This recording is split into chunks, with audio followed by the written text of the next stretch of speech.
Welcome to One on One. I'm Greg Bassett, your host from the Salisbury Independent newspaper. It's a big day here at PAC 14. One of my dear friends is in the house, someone I love being around, Erica Joseph from the Community Foundation. Welcome, Erica. Hello. Good to see you, Greg. How are you? I'm doing well. I hope you too. How's your holiday?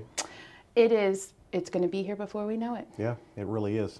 So we have you in to talk about your great year, and maybe I'm wrong, but it just seems like Community Foundation's had a better year than ever this year. We have had a fantastic year at the Community Foundation, and that is just truly a testament to the generosity of this community right here on the Lower Shore. It's been a challenging year for many people, for many organizations, and so the fact that we've been able to be strong and to be responsive to so many community needs is really something that we're very proud of. So tell me how it all works. Like, what do you guys do? Well, the Community Foundation has been around since 1984, and we serve Somerset, Wicomico, and Worcester County. And basically, we are the community's foundation. And so people, businesses, organizations, nonprofits create funds with us. And those funds can do any number of things to better the community. And so we have about 800, and each one sort of works like its own little foundation. But then as the Community Foundation, we work to invest those dollars, give out those grants, work with our nonprofit partners in ways that help strengthen the foundation as well as them, and help donors figure out what the needs are in the community, how they can maximize their giving. It feels good to give, but there are also advantages to giving to charity. And so the Community Foundation can really help connect those dots and help be a service and a leader to the people who are doing the good work and the people that want to help support that. Well, people want to give, but sometimes they're afraid to give. They're suspicious about where the money's going to go or how it's going to be used and all that. But you take all that worry out of it. We try very hard to make it safe and enjoyable and just a real great partnership between the donor and the organization. There are a lot of great tools out there that we can help direct donors to vet the charities that they want to support. And when we have events like Giving Tuesday, for example, one of the things that's part of that process is that every organization that's participating, we have reviewed. We know that they're up to date with their federal filings, with their state filings, and that it's a safe place for people in the community to support with their valuable, and sometimes limited dollars. So we want to make sure that we can help them figure out who's local, primarily, because any cause that you can think of almost has a local organization that's working to serve that mission. And so as much as possible, we love to help donors who say, I'm really passionate about cancer support or youth development or animal welfare or arts and culture. Well, we can connect them right here to organizations that are working in our communities each and every day. And that is a really powerful thing because then you're helping local people. You can get involved as a volunteer, and it really just helps to sort of, create that whole experience for a donor. Yeah, what I love is like a clearinghouse for all the different needs in the community. And it's not like you guys come up with like what the needs are. People on their own realize, that we need to raise money for this, so they create the account or the fund. And then I see in the paper like, oh, okay, there's a need for this, and they're raising money, and it educates me. It teaches me what's going on in the community, where the needs are. So then as an editor, reporter guy, I can write about like what's needed in the community so people know. It's just so helpful that way.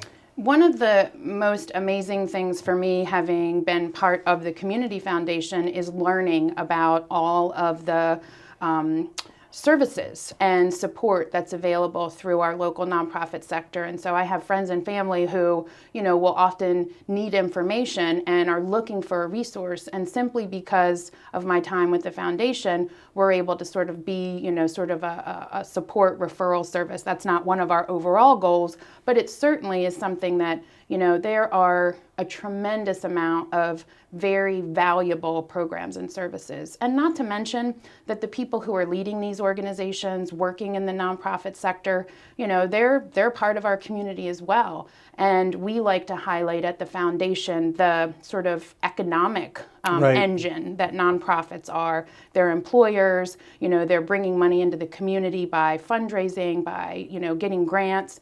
And it really is something that helps provide the quality of life that makes a community a place that you want to be. But what I love too is when you guys release the lists of groups that have been helped, especially the one with schools, where there's money that are given to programs in the schools. And I see that, and I just kind of have this like rah-rah feeling, like, good. I'm glad they're giving money to this program, and I'm glad they're giving money to that program. And then I'll go, oh, I didn't even know that program existed. And then things like, I'll see money going to Diakonia, and I'm like, good. Diakonia is getting money, and Joseph House getting. I'm just so happy that the decisions have been made to support these groups that I know are doing real good. There are over 500 different organizations last year got a grant from the Community Foundation. And that's not just the Community Foundation itself, that's all of the donors that are part of, what makes it possible. We distributed $7 million last year. That was a record for us. And you're right, we have a program specifically for, pre-K through 12. And it's teacher driven. So teachers are writing, proposals to us, letting us know what they need in their classroom, what their students need. And it's a way for us to get money, directly in their hands. And that's so empowering because, from an education perspective, no one's knowing what the needs are in their classroom more than those teachers. And so often they'd be taking that money out of their own pockets. Right. Just this past year, we crossed $1 million through that one particular program that you're mentioning. And it's just, we have a reception, and the teachers come, and the principals come, and the superintendents come. And it's a great way to celebrate that initiative and enthusiasm. And this year, what was really interesting is, I'd say probably 30 to 40% of the teachers raised their hand when we asked, who had written their grant for the first time, never written a grant before. And so it's accessible. It's really helping people who see a need, who know what they want to do to help solve it, and then we can get them a grant to help do that. Because government can't do it all. So you supplement what government's doing by having more of a public decision-making process. Well, I like to think, and at the Community Foundation, we highlight nonprofits as sort of like that third element within, a community. It's the private sector, which is very important and powerful in sort of helping build community, the government partnerships that are in place, and then the nonprofit sector. And often, and I think in the most effective programs and services and the best communities are where we found ways to really bring those all together.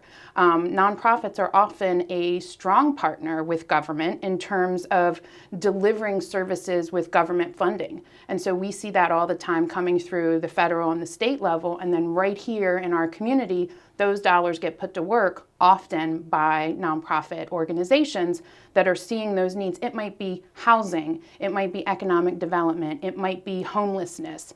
It's community members and community leadership that see and spend that money much more effectively in terms of how they can stretch those dollars, how they can leverage volunteers, how they can supplement with private donations. And so all of that works together, and it really does take a strong nonprofit community to help make that possible. Your awards program in the fall is everyone's favorite. How did that happen? So the awards have been in place. They've been created over a number of years, often in honor and memory of individuals that have been a big part of our community and the Community Foundation.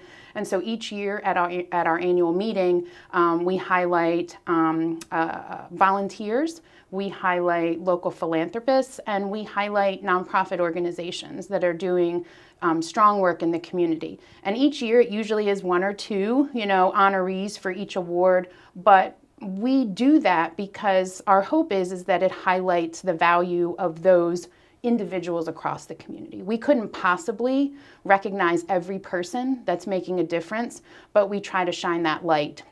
And this year, two examples in our nonprofit community were Habitat for Humanity and Salisbury Neighborhood Housing.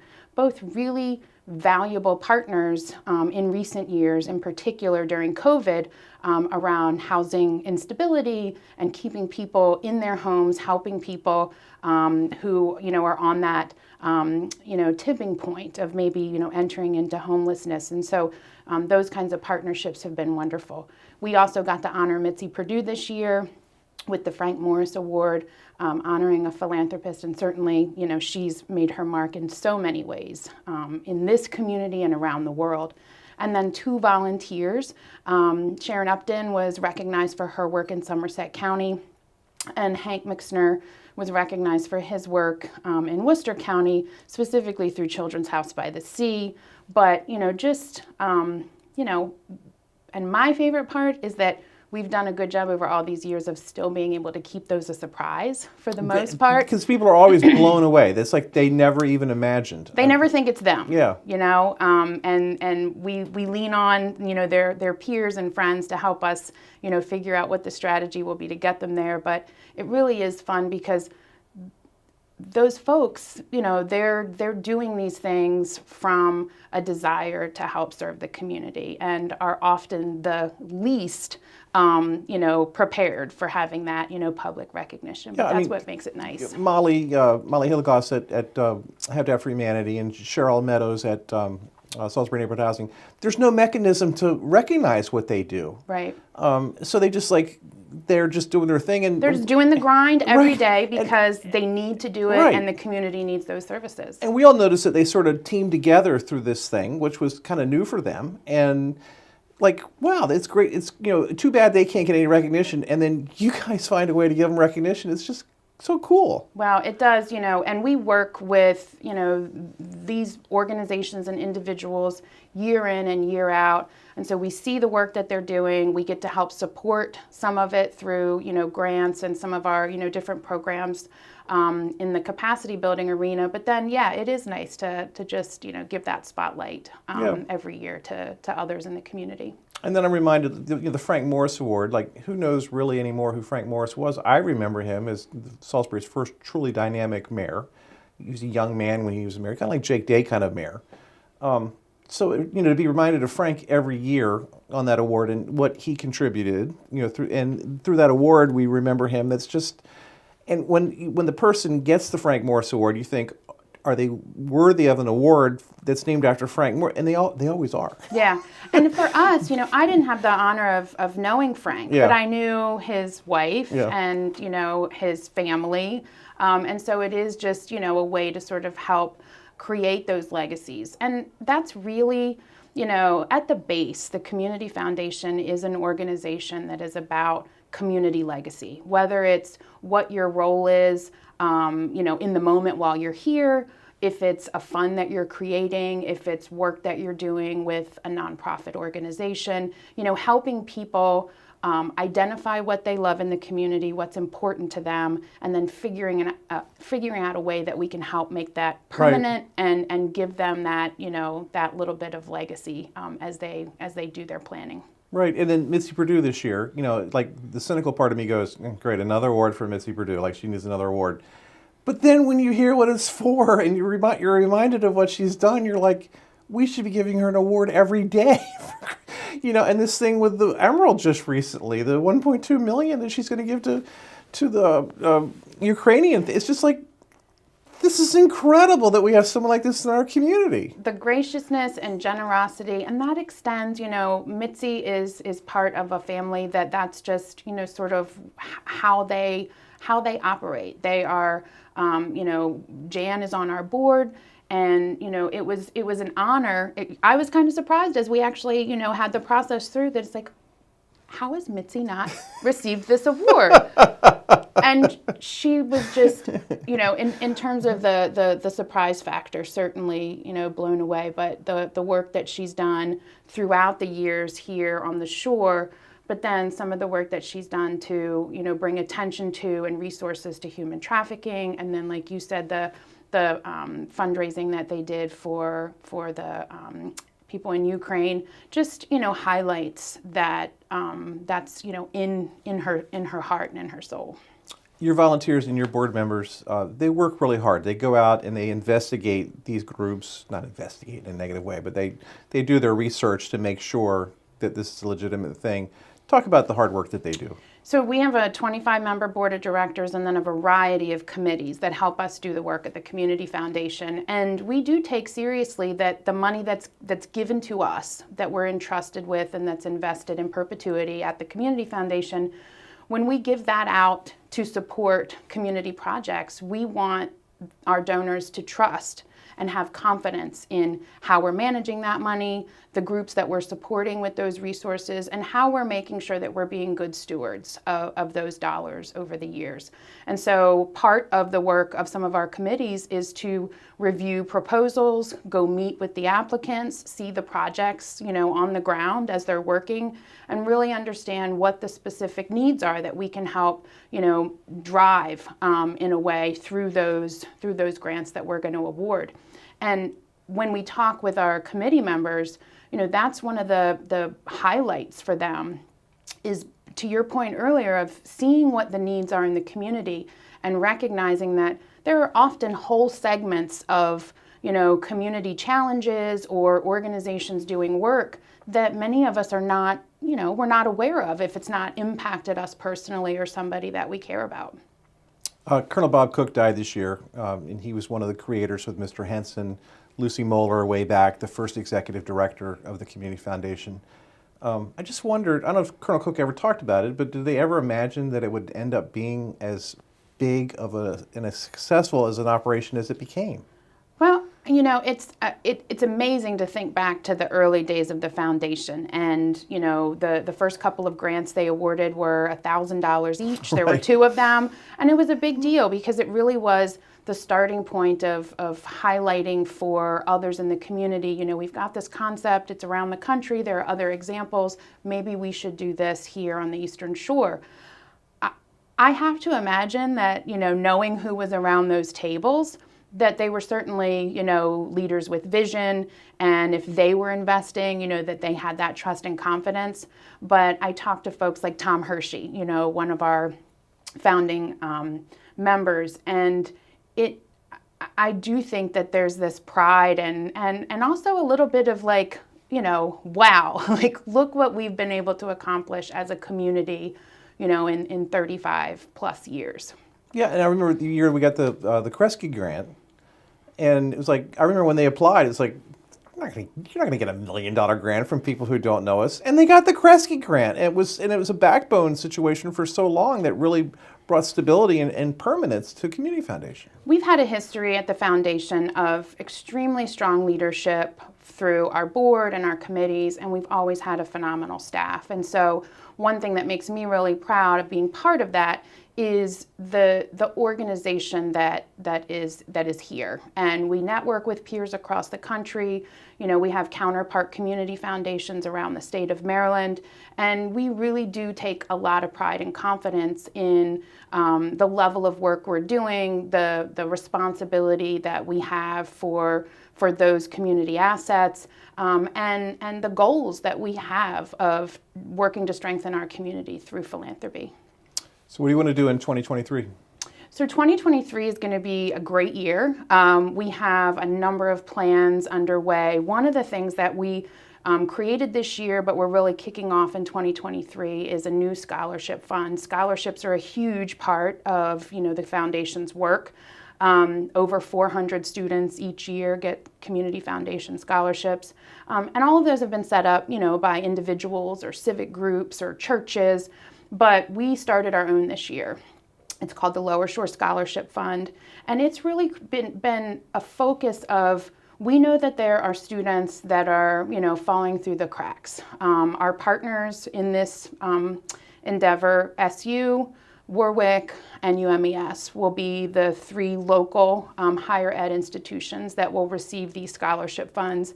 And we're going to ask them to find the students who maybe, aren't meeting this criteria for this scholarship, or they're, maybe not full-time, which some scholarships are restricted to full-time, but they need a few $100s, to meet that tuition bill this year. We want to find the students that are committed to their education, but who maybe aren't, fitting those particular niches, and empower and ask our higher ed partners to help us support those students. So I'm so glad you said that, because at the Daily Times, we did a scholarship thing. And of course, we'd pick the best students and give them the scholarship. And then, like, when we were handing the checks over, we would find out that they're already getting the free ride in school anyway because they're outstanding students, or all the other nonprofits have already given them money, and our money really didn't matter to their success. It matters. It does matter. But there were all these Yep. other students who truly could have benefited from it, but weren't the outstanding standout students for whatever reason. And there needed to be a mechanism to help those students, not just the star students. Yeah, and that was sort of our hope on this new scholarship fund. Was we have, a scholarship fund that supports this school for this type of student, or a student going to this college with, this type of, goal for their career. All of that's wonderful, because those are criteria that are meaningful to that donor that established it. But we know that there are students who are not fitting into those particular, boxes, but are still, committed to going to school. They might be taking a couple classes at a time. They may be working parents. They may have, all sorts of other things that they're trying to prioritize. Right. But that scholarship is going to be what helps keep them in school for another semester. Right, that's great. Anything else this year? The other thing that we're focused on, we always have, our goal of increasing the money that we go out, can put out into the community, and working with donors to sort of help create those strategies that work best for them. But we also are very committed to strengthening our nonprofit sector locally. And so we have a host of different training programs, a consulting program that's relatively new in the past couple of years called Mission Possible, to help get expertise and nonprofit needs aligned. But we're also doing our second annual nonprofit summit this spring. We did one last year, was sort of our first thing post-COVID. Yeah. And we work with our partners at the United Way to bring this together. And so we're really excited that we've got some great ideas from last year's success, and want to build on that. And so our plan is to have that at Salisbury University in April. And so hopefully our nonprofit partners locally, staff and volunteers, will be able to participate and get a lot out of that. How does United Way fit into what you do? Because for so long it seemed like you guys were competitors almost, but now you're teamed up somehow. So, United Way is a really valuable partner here on the Lower Eastern Shore. And throughout the United States, there are often community foundations and United Ways that are at work in the same community. And we have complementary missions in the sense that we're looking to build resources in support of causes that are important in the community. But United Way is focused really primarily on that, workplace giving component, Right. And sort of bringing in those resources. And our United Way has a number of other, valuable things that they do. And then the Community Foundation role is really looking sort of outward on those long-term, strategies, creating those endowment funds, working to build those resources that are going to help sustain some of the same programs that are receiving United Way support, just in a slightly different way. Tell me about your website. Tell me what people can do to help you. So cfes.org is our website. So much information on there, especially for our nonprofit community, but also for donors, to really get a sense of what we do, what they might want to do, and how that would fit together. And so I encourage everybody to visit there. And I also encourage people just to contact me, because there are often things that we do at the Community Foundation that it's hard to even get into one, episode of a program like Right. this.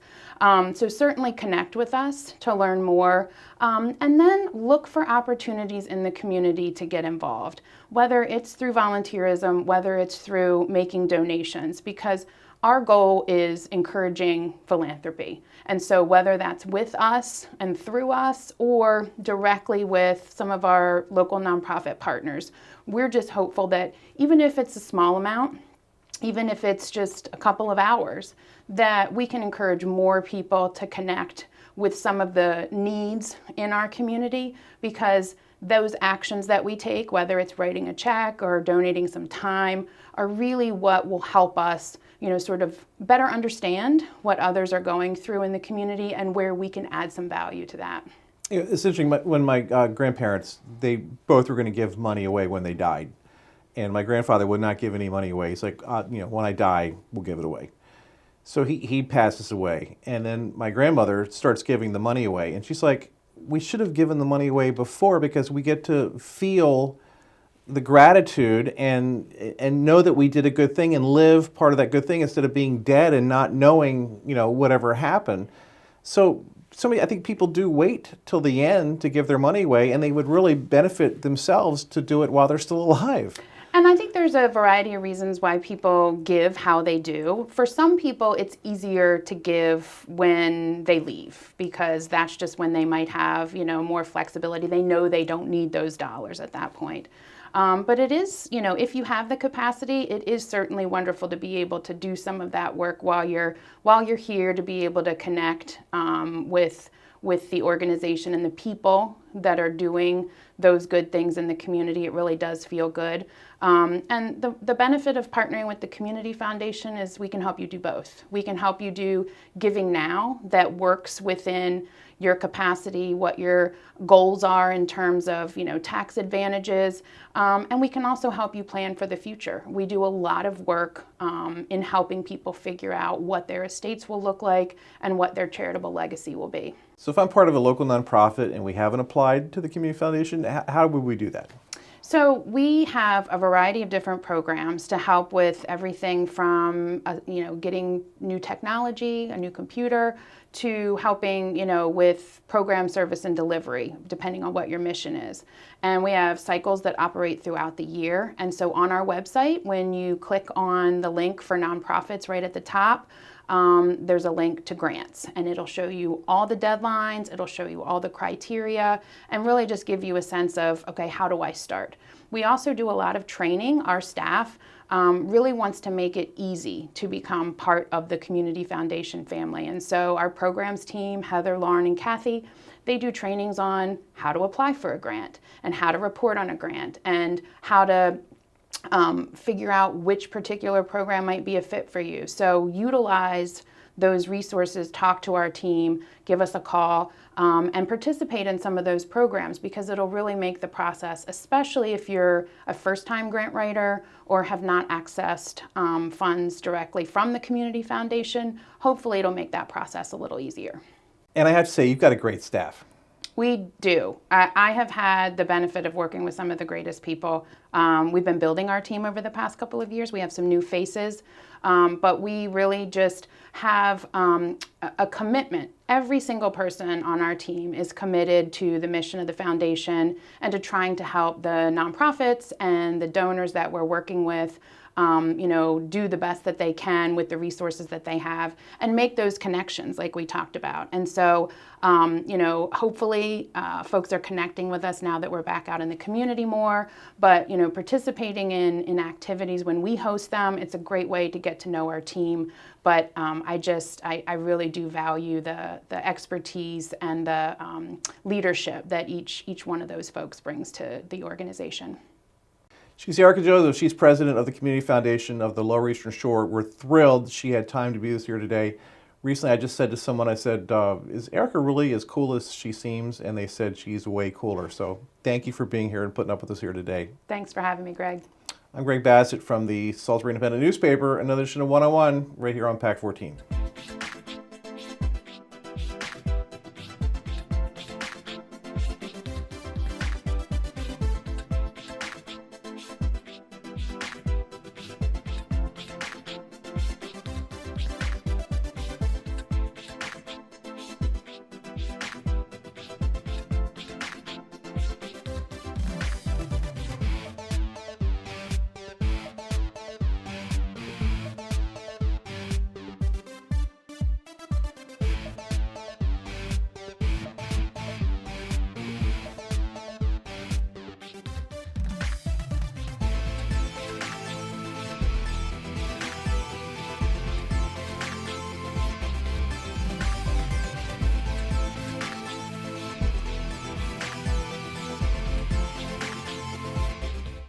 First Shore Federal is proud to support PAC 14 and 1-on-1. we'd encourage every business to support PAC 14 and pick a program and support it, and let's make a difference.